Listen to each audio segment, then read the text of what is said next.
and verified sites visited on the internet. After porn sites, it is the sites which pertain to happiness are most visited. And that shows us how people badly are seeking to be happy. There is a saying, uh, people search everywhere on the globe, in the cosmos, across the galaxies, seeking happiness. And ultimately, those who realize find it within oneself. So that's the beauty of happiness. And this slide shows happiness is not a destination. It is there all along the way.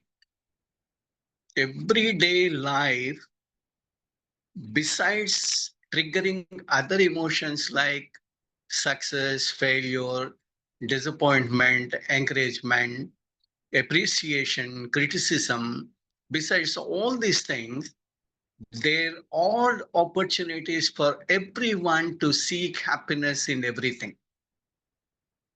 And in this context, I would like to draw your attention to how Indian uh, concept of happiness is different from that of the other world, rest of the world. For the past 2 days, I have been listening to lectures from APA in this platform. And also we read a lot of research, surveys, articles. Most of them refer to and cite Western researchers. Western psychology is exclusively an independent topic and domain. Whereas when it comes to Eastern context, philosophy, theology, and psychology are interwoven. I repeat, when it comes to Eastern way of thinking, behavior, patterns, theology, philosophy, and the psychology are interwoven. Here, it's difficult to separate psychology from philosophy. It's difficult to separate psychology from theology. A few months ago, there was a controversy when Garikapata Narasimharao Garu, the most famous speaker on theology, made a categorical statement. And what did he say? Psychological problems have to be addressed by the one who is suffering from the problem. No psychologist, no psychiatrist can solve them. And he challenged. That was taken differently by the fraternity of psychiatry and psychology families. A lot of discussion, heated arguments took place. And finally, from both sides, there has been retreat. It's a happy ending. Whether we agree with that statement or not, the truth is, Indian way of life is more or less ingrained, rather programmed, by being born happy.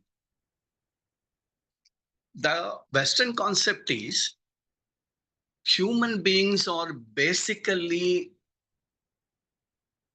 instinct driven. They are egoistic, they are self-seeking, they are aggressive, and they are selfish. Even Maslow's uh, concept of self-actualization, which shows 5 or 6 layers, also shows that. And most of the Western psychologists and philosophers talk about it. Basically, man is selfish.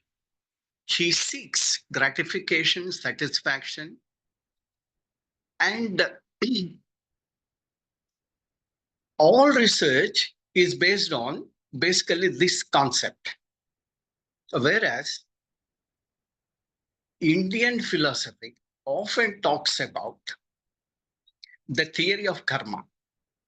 If you're happy, it's because of your karma in the successive previous lives. If you're unhappy, it is because of your karma in your previous lives. Whereas Buddhism says everybody is born compassionate. Everybody is born with an intent of altruism. Everybody is born with compassion. This is basically the Buddhist preamble on which they built various things. And when it comes to Buddhism, Buddhism says there is sorrow in the world. In simple times, I present. When we get into depth, it's much larger concept. There is sorrow in the world. The four basic truths that Buddhism advocates. There is sorrow in the world. It has a cause. It can be removed. There is a way to remove it. This is how Buddhism talks about how to feel happiness by removing the cause of grief or sorrow. When it comes to Indian context, Indian philosophy says it's the sum total of your karma during your previous lives that determines whether you are happy or unhappy. Whereas if we study Freud and other Western philosophers, they talk about unconscious mind, subconscious mind, which is largely built over because of our previous deeds, thoughts, and talk. However, seeking happiness doesn't have to go through a long journey of so much stress, anxiety, and effort. There are simple ways one can be happy. And what are these simple ways? Modern life is made of a lot of anxiety, stress, problems, challenges. So these are quite natural. Every day we undergo failures, successes, moments of satisfaction, moments of dissatisfaction, moments of achievement, moments of failures. Uh, This is an interplay. Every day we come across these fluctuating emotions we undergo. However, we can make the emotion of happiness our default emotion. And precisely today's topic is this. Uh, I work with the Center for Social Psychology, Andhra Pradesh, acting as its president. Our domain is to research, formulate, develop, propagate policies which empower common people. Common man, everyday life of a common man is a challenging task. So there are ways common man can be empowered, and that is our area of research and our area of work. Next slide, please. We should understand the difference between happiness and pleasure. Anandam, santosham, these are intermittently used in our everyday life. Happiness, we very loosely use. Happiness is different from pleasure. Pleasure pertains to gratifying senses. When I see a beautiful scene, a picture of flowing river, valleys, mountains, I feel happy. It can be called pleasure. When I see a human being beautiful, it's pleasure. When I eat my favorite food, it is pleasure. It gratifies my appetite, my palate. So that's pleasure. So actions which gratify our senses are pleasures, whereas happiness pertains to heart.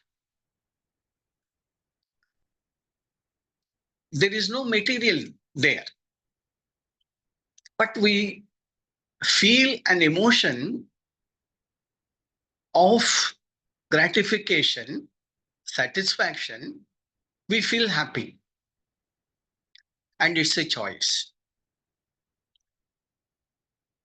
Next slide, please.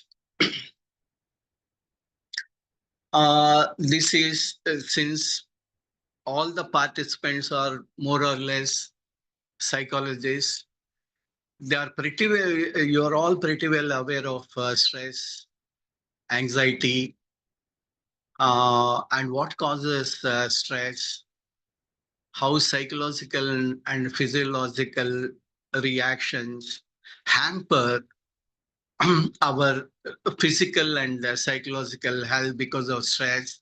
You're all aware of. Next slide, please. And you're also aware of stressors. Everyday life is made of many stressors, starting from the moment we wake up. Those who are working would like to reach their workplaces, they hurry up. Those who are married, they worry about their spouses, their children. Those who are unmarried, they are anxious about their would-be fiancé, their would-be spouse, and those who do not want to marry at all are worried about lives they have to lead without a life partner, and without someone who gives them emotional support. So everybody's life is made of stressors and stress. Next slide, please.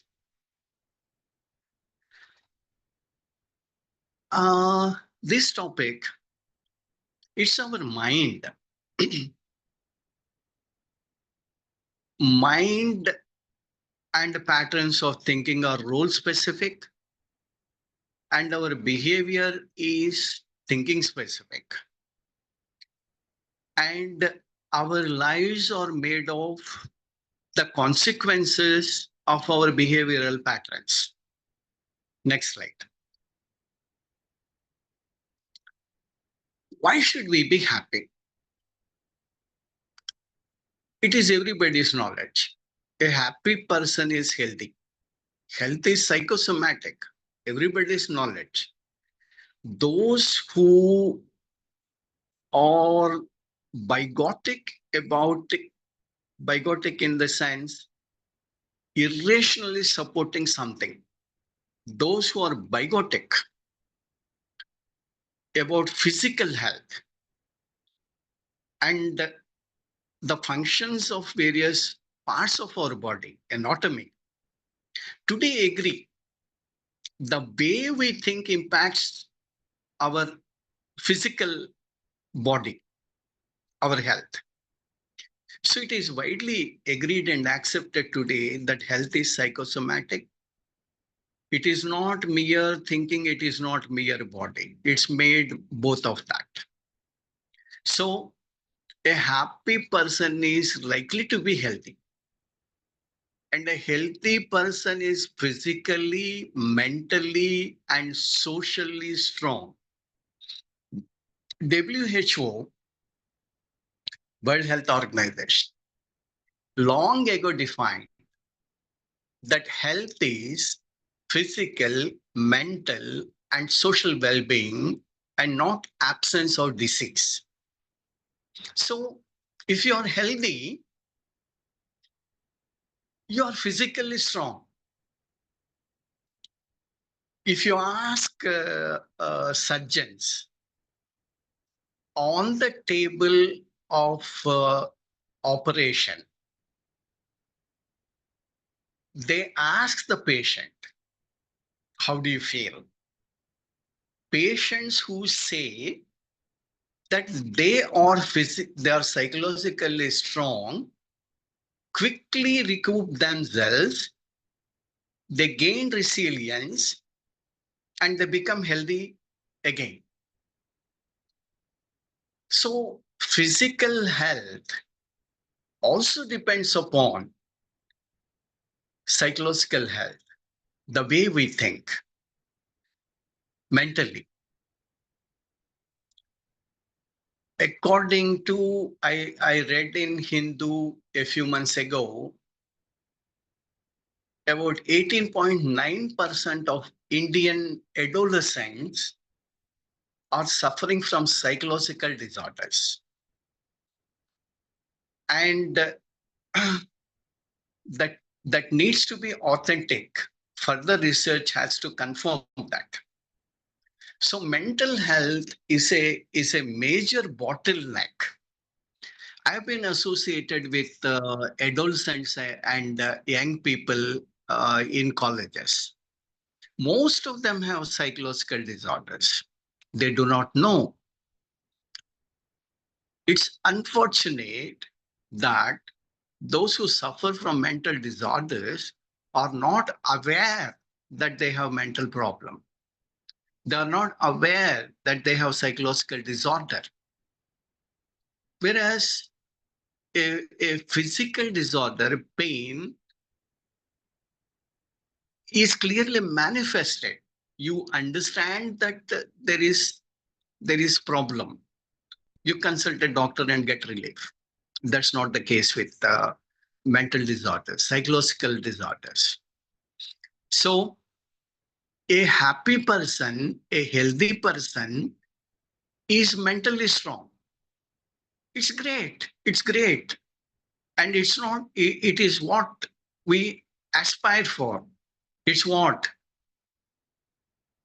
we would like to have. And more so, they are socially strong. Socially strong in the sense, even the most introvert, even one who feels that he has nothing to do with the world and he can live happily by himself or herself, one day or the other realize that human beings are gregarious. We live together, we live in societies. Without social maybe without social environment, life becomes miserable, disappointing. So why should we be happy? If you're happy, you're healthy. If you're healthy, you are physically, mentally, socially strong. And a happy person is a creative one. A creative one is a resourceful one. We come across multitude of problems in everyday life. We undergo stress when we think we cannot solve them. The problems of are beyond our capacity. Whereas when we realize that we are resourceful, we can think, we can find solvents to solutions to problems. If we are resourceful, we can solve those problems.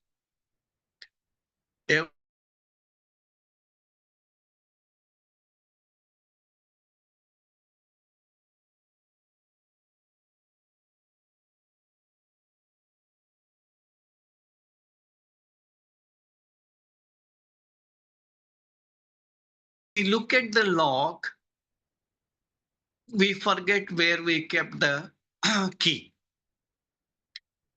A resourceful person is one who has the keys, the solutions to the problems. And it is a happy and creative person who has this mindset that he can find resources to solve his problems. And a resourceful person is a productive one and a successful one because they are constructive in their thought. They are practical in their thought. They try and find suitable solutions. That is how a happy person stands out of the crowd. Next slide, please. Hello? Hello? Yeah, thank you. When we say that health is important and happiness is the offshoot, health is offshoot of happiness, how healthy is India? Here is the bleak scenario. One in every five urban Indians is obese. One in every five urban Indians suffers from hypertension. With 11.8% prevalence of diabetes, India ranks second in the world. And WHO says about 20% of Indians would suffer from mental diseases by the end of 2022. As I already mentioned, this data I collected in long big on 7th October 2022. A few months ago in Hindu, there was a report on mental health. It is almost close to this figure. And 5.6 crore Indians suffer from depression and 3.8 crore from anxiety disorders. So this is the bleak scenario. Next slide, please.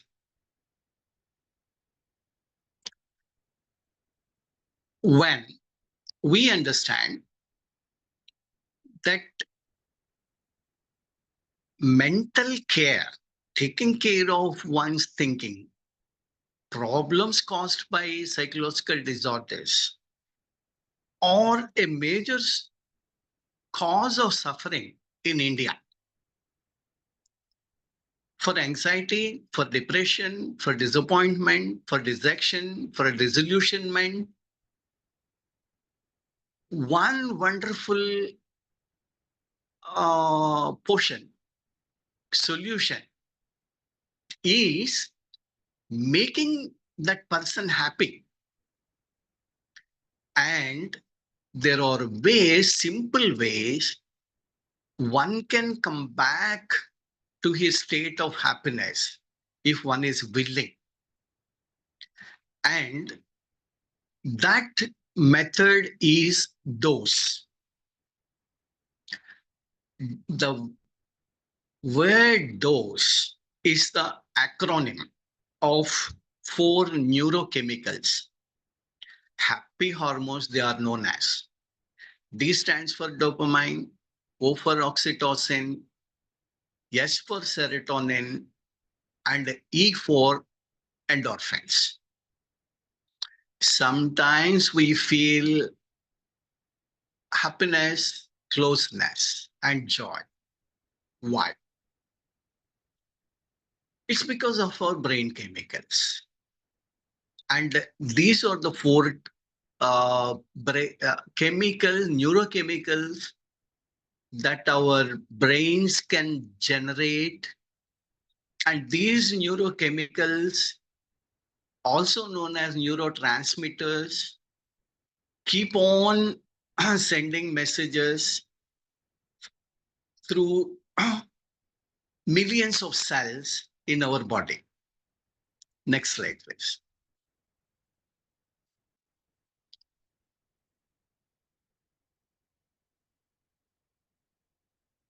Next slide.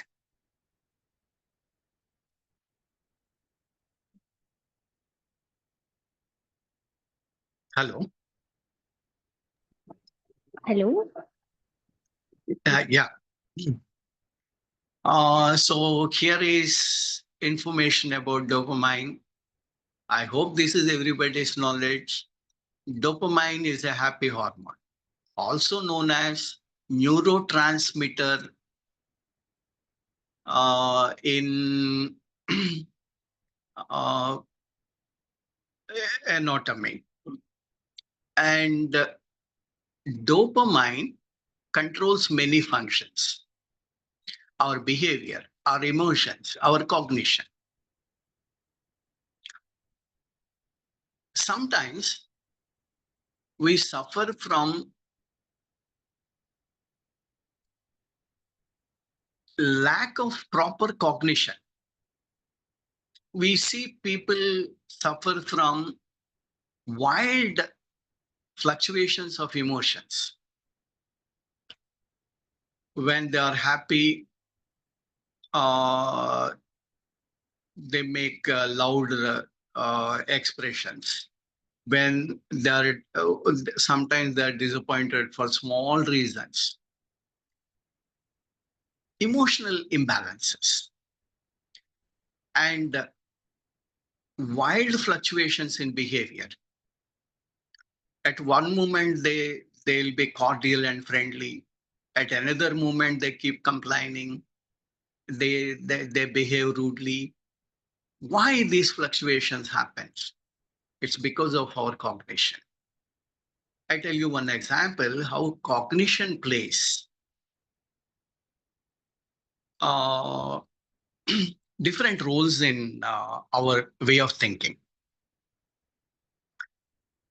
I hope you know de-addiction centers. Some experts, psychologists, and psychiatrists conduct de-addiction centers. Those who are alcoholics will be explained how dangerous alcohol is. So, in one de-addiction center, one doctor did this experiment. He invited alcoholics and he told them, I'm going to show you an experiment.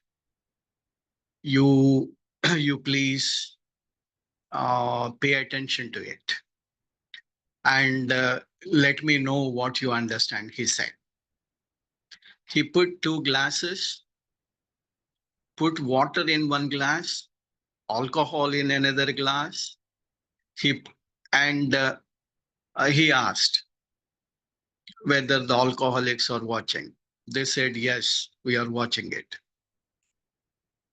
He took two insects, put them in each glass. The one that is in water is happy. The one it is put in alcohol wriggled and giggled, he died. Then the doctor asked the alcoholics, do you understand? They said, yes. Then the doctor asked, can one of you come and explain what do you understand? And one alcoholic came forward. He said, this doctor is a gate man. He opened our eyes. The experiment is very clear. The message is very clear. Alcohol kills worms. So it kills worms, insects in our stomach. It is good for our health. And you can imagine the poor doctor's state of mind after this reaction. So when the message is very clear, if our cognition is right, not right, we understand things in wrong ways. We misinterpret. Though it is obvious, very clear, the message, we misinterpret, we we present, we understand in wrong ways. All this happens because of dopamine imbalances. And this dopamine, our brain generates free of cost. How?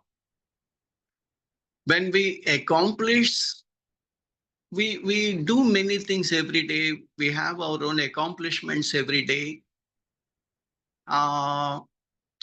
When we feel that we have accomplished, that sense of satisfaction makes our brain generate dopamine.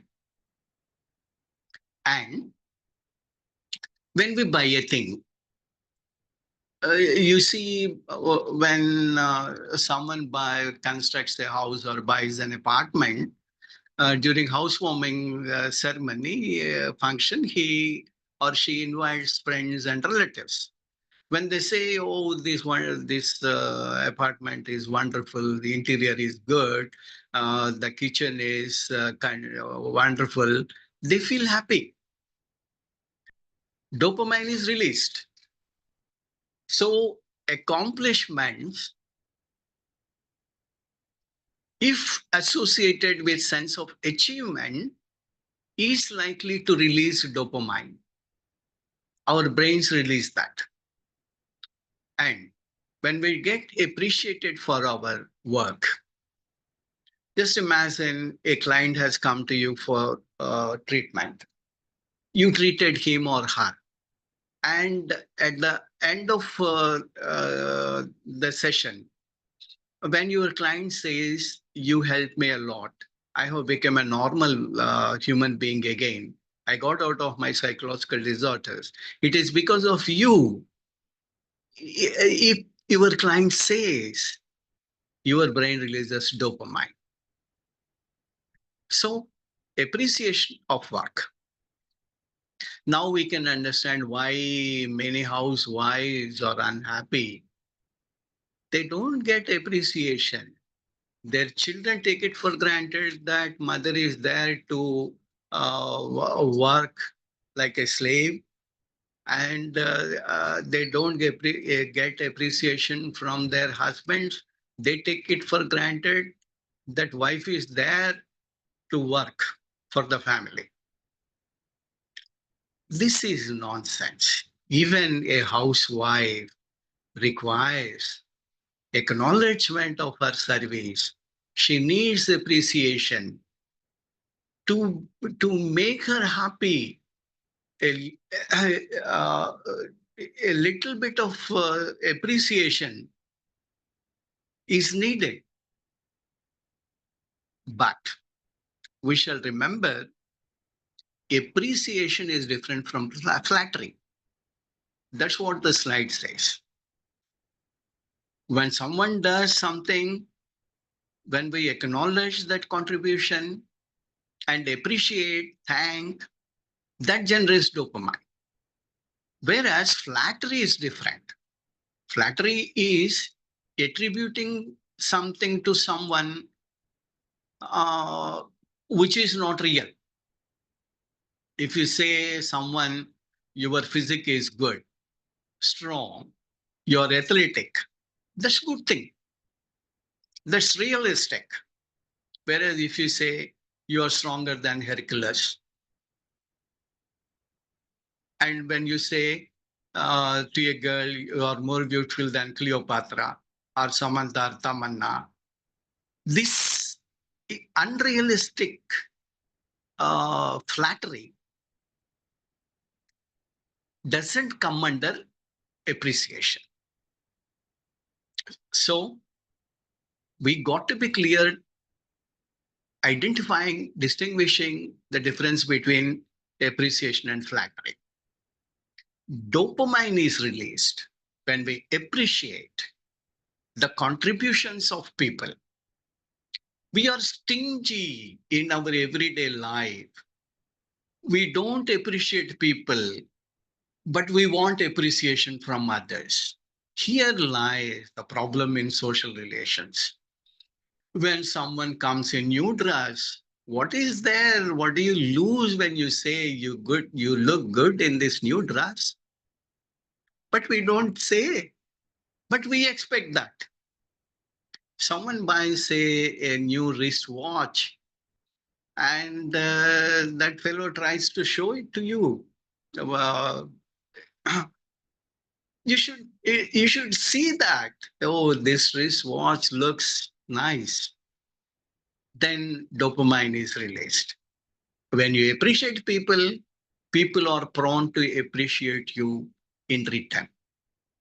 And that triggers that causes our brain release dopamine, and that helps us in our proper behavior, in controlling our emotions. That helps us in exercising emotional intelligence, that helps us in right cognition, understanding things in their right manner. So this is about dopamine, which is the first one in the dose. Next one, please. So this is it. Next one, it's oxytocin. This is also a neurochemical transmitter,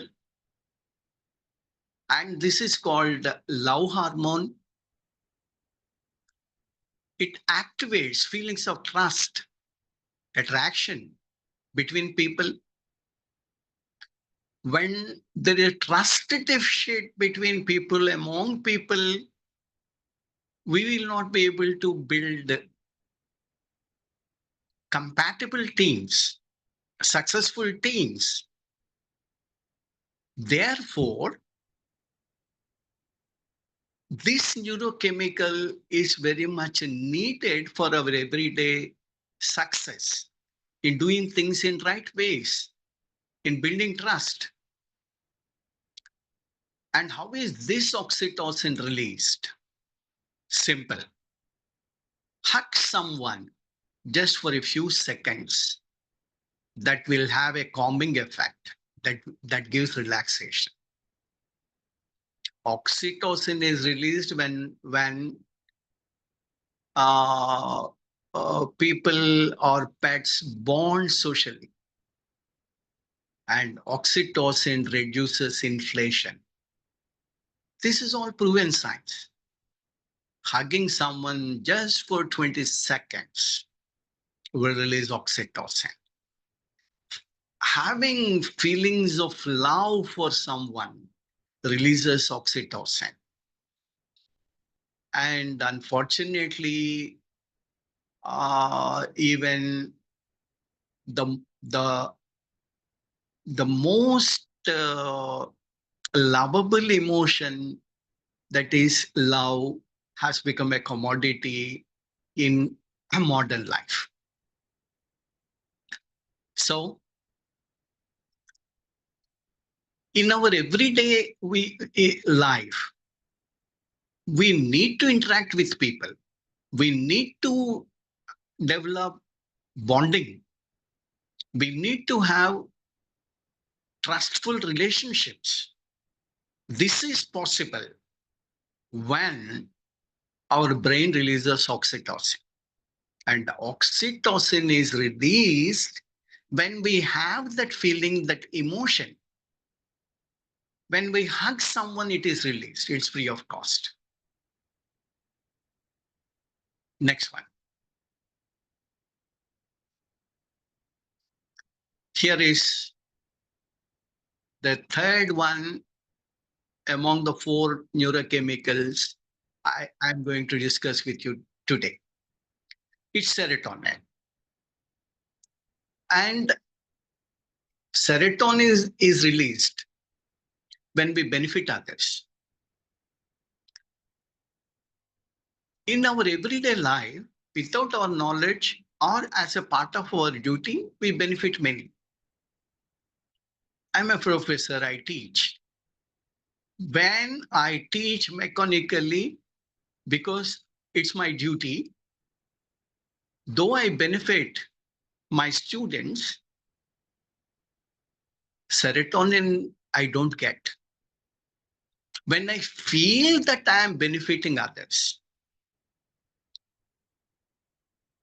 when I undergo emotion that I love benefiting others, helping others, my brain releases serotonin. So any professional, most of you are healthcare givers.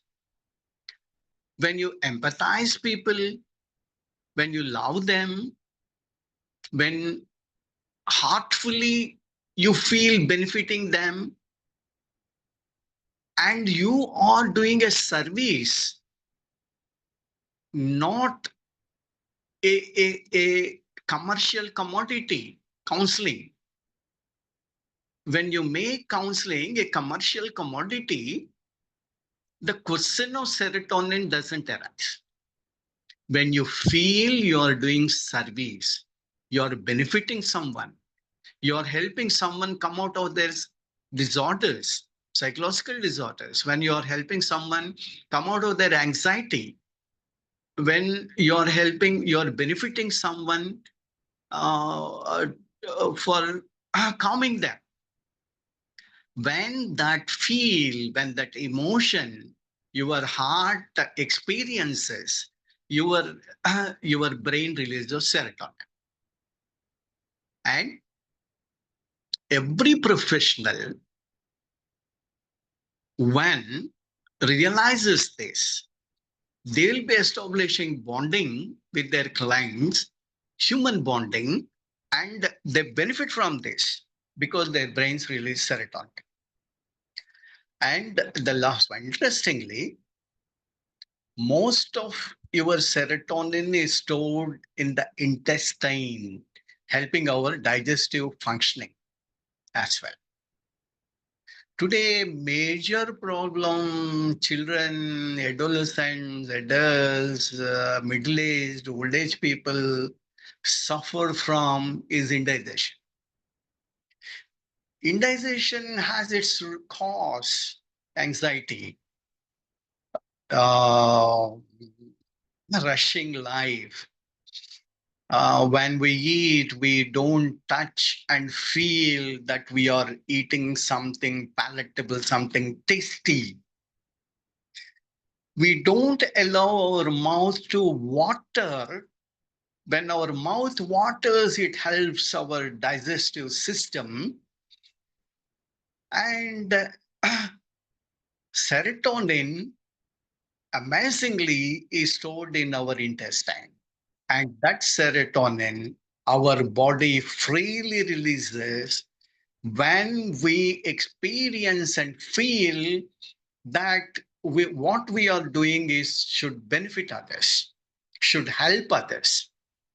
This wholehearted feeling can generate serotonin. Next slide, please. And here is the E in the dose. It's endorphin. This is also a brain chemical. This is also a happy hormone, also known as neurotransmitter. And this neurochemical, all these neurochemicals, they transmit, they move from one neuron to the through the neuronal clusters all through the body. They communicate. Endorphin is also one among them. This is also a happy chemical, and this is released in our body by our brain in response to pain or stress. When we eat or exercise, our brain produces endorphins. A wholehearted laughter also triggers endorphins. The four main types of physical activity, aerobic, stretching, muscle, and bone stretching, will release endorphin. That is why medical doctors advise physical exercise. Without physical exercise, we suffer from numerous problems. Therefore, exercise, there are many ways. Aerobics, if you're young, if you love music, if you're inspired by music, go for aerobics, go for stretching, and stretching shall be age specific. Children are flexible in their bodies, and so also people who are in the habit of exercising, stretching, their bodily movements are more flexible. Looking at them, if an elderly man tries to put his leg on his head, he is likely to break it. We should not venture such things. Well, exercise not only keeps our physical body fit, though we strain our body, our brain releases endorphin, it keeps us happy. That's why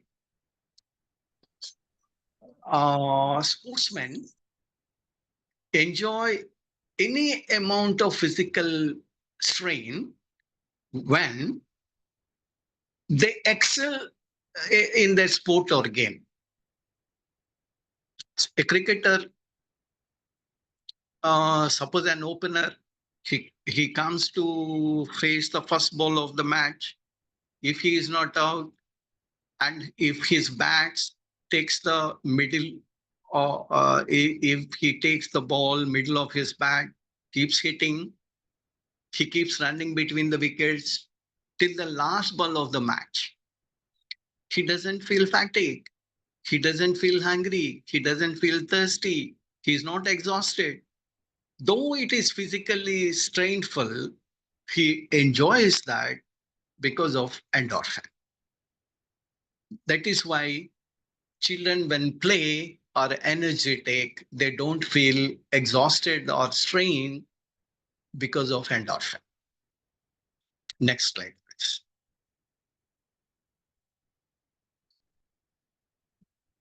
So there are other ways besides physical exercise. Of course, yoga is an exercise which involves both body as well as mind. And yoga is Indian gift to the world. Excellent practices are there in yoga. Amazing practices.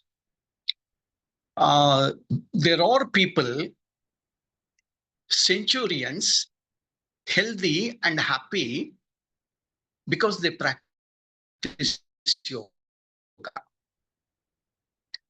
It is synchronizing body and mind. It is synchronizing body, mind, and heart as well. When these three are synchronized, amazing things happen. Wonderful achievements are possible. Age becomes just number. Facial glow has nothing to do with cosmetics. When the movements of body, mind, and heart are harmonious, they are synchronized, it is visible, perceivable to everyone. So, this is another tool. Yoga is also an excellent tool for our brain to release dopamine. So also meditation. And other yogic practices. Next one, please. Next slide, please.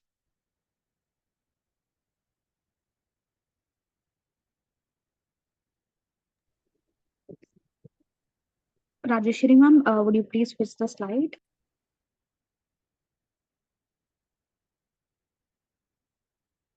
Is she there?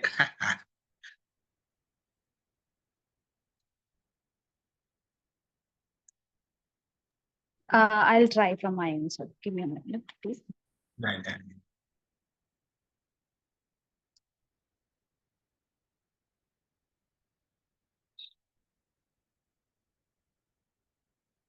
You might wonder. You say happy hormones are free. In everyday life, we can generate them. It is easy to say that happiness is free and it comes from within. We have real life problems, people say. Well, issues are real, yet we can be happy. Financial problems. Most middle class and families in low income groups suffer from um, very serious problems because of financial constraints. And job security, again, when you do not know whether you swipe your ID card tomorrow or not, when you do not know whether your boss will allow you to work tomorrow or not, it's terrible. It's painful. And of course, health problems also cause worry, anxiety.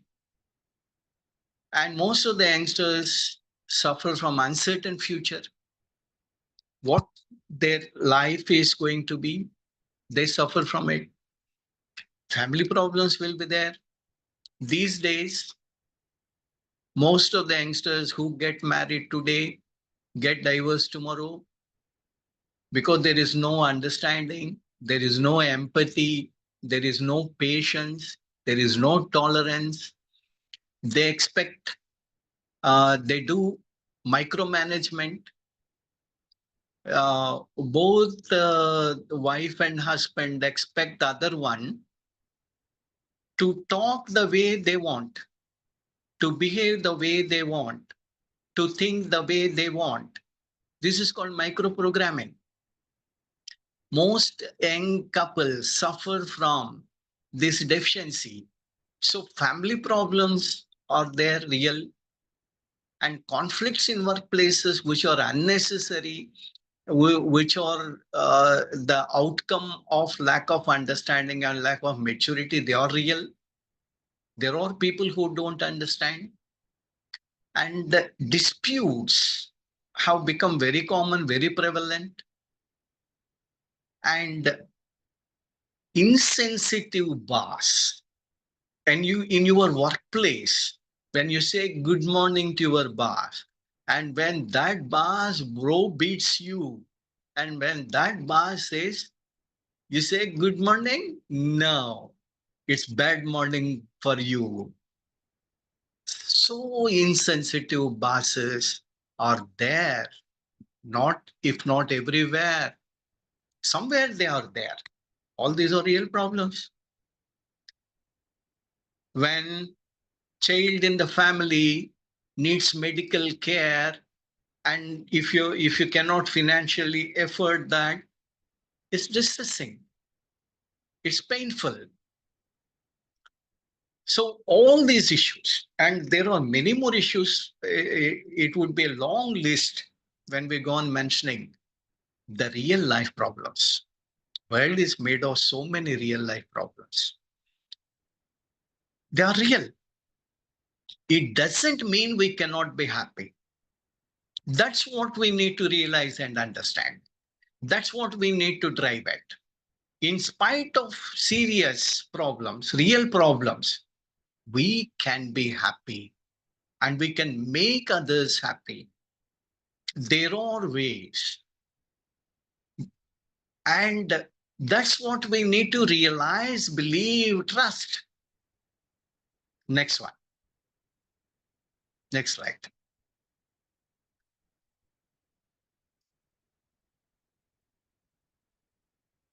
So, in spite of real problems, one can be happy. I found this mother's photograph and I thought of sharing it. Look at her. Uh, how much pain she might have undergone in her life.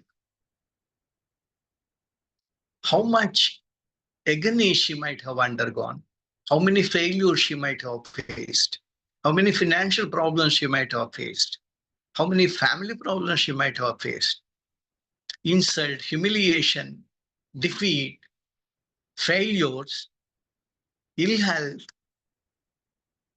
Name a problem, physical or psychological, she might have undergone.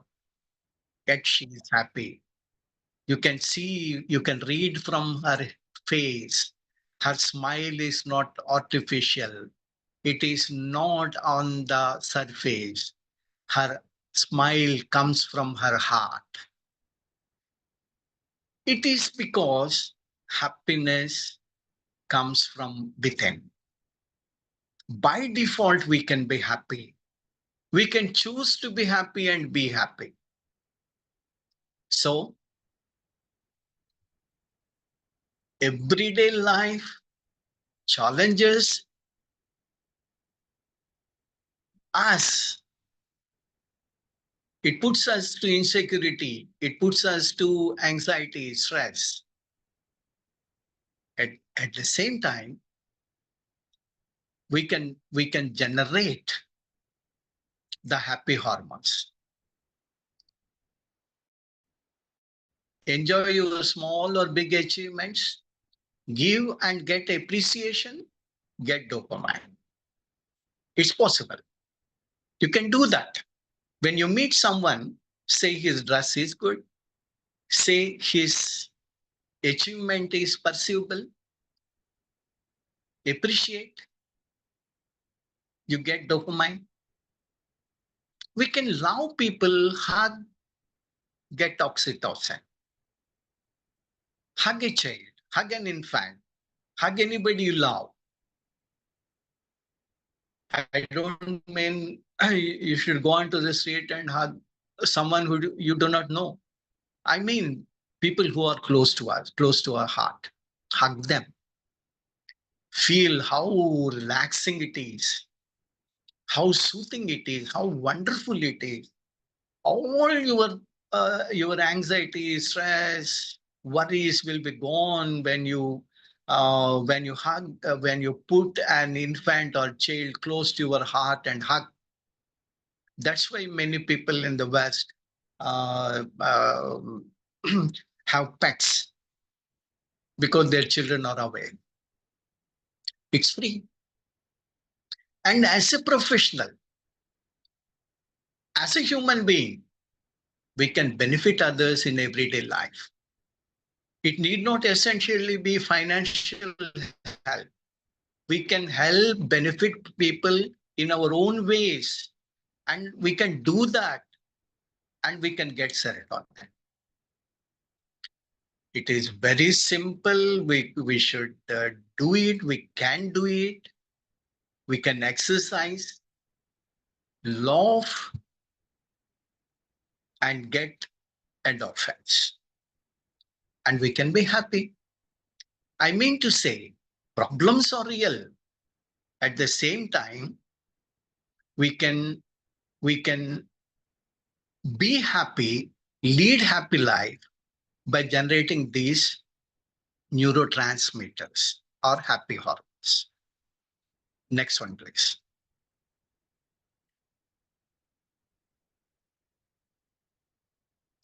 Next slide, please.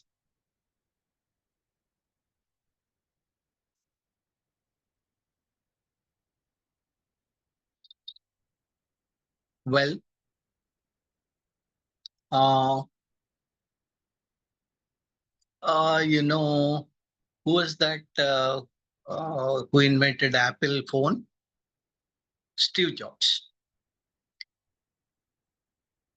Uh, on his deathbed, he made a statement. I'll give away my entire property, give me my health. So living a happy life is more important than living a wealthy life, than living a successful life, than living a life of power. And who is healthy after all? Who is wealthy? At one place I read a wealthy person is one who has a 100 rupees more income than his wife's sister's husband. If your wife's sister's husband earns 20,000 rupees a month, and if you earn 20,100 a month, you're wealthier. Here, these are all relative. All other things are relative. Whereas happiness cannot be quantified. You cannot say you have only 3 kgs of happiness and I have 5 kgs. It is abstract. And it comes from within. In spite of external environment, in spite of external triggers, by default, we can be happy. So we can be happy if we learn forgiving others, if we greet people, and if we enjoy greeting people, whether they respond or not, we can be happy. Next slide, please. Well, with one experience, I close this session. I live in an apartment. We live in the 5th floor. Once I got into the lift and it started going down. In the 4th floor, it stopped. A mother and approximately 2-year-old son entered the lift. I said, I touched his head. That boy was very chubby. I I felt happy about seeing him. I touched his head and said, "Good morning." He looked up at me and said, "Donna pota." His mother was very much worried. I tell uncle sorry, she said. Meanwhile, lift was going down. The boy looked at his mother and said, with a smiling face, "Donna pota." Meanwhile, lift came down. when the lift door is opened, another gentleman was waiting to get into the lift. This boy looked at that gentleman and said, "Hey, hey, Dhanapata." That man was angry. What nonsense are you talking? He said. And the boy's mother also was very much worried. She was trying to control the boy. She was pestering her boy to apologize. Then I told that gentleman, well, wait, this boy doesn't know what really Donnapothu is. He doesn't mean you are Donnapothu. He doesn't mean I am Donnapothu. He heard that word from either his mother or father just now. And he's just practicing that. And he said that when I said this, situation became very light. There are no harsh feelings. No, even her mother, uh, she also got relieved because we understood the boy. So this is how, at one moment, what could be a charged atmosphere, highly depressing and aggressive atmosphere, can be cooled down if we empathize, if we have patience. And we can empathize, we can have patience, we can have compassion. These are all offshoots of happiness. And that happiness is a choice. That happiness comes from within. It doesn't lie outside. There is no point in complaining, I am not happy because I don't have this, I don't have that, I don't have this. Irrespective of not having anything, one can be happy because it's a feeling, it's an emotion, it's not made of material, and it has no external triggers. So this is what I would like to share with you about the concept of happiness. It is ingrained, it is programmed in all human beings. Unfortunately, because it lies within, we don't see it, we don't explore it. And whoever is happy can be healthy physically, mentally, socially, can be resourceful, can be productive, can be successful. And I share this information with all the healthcare givers in this session to explore the ways to make yourself happy by default always and make your clients happy. I thank you all. I thank you all. Thank you, sir.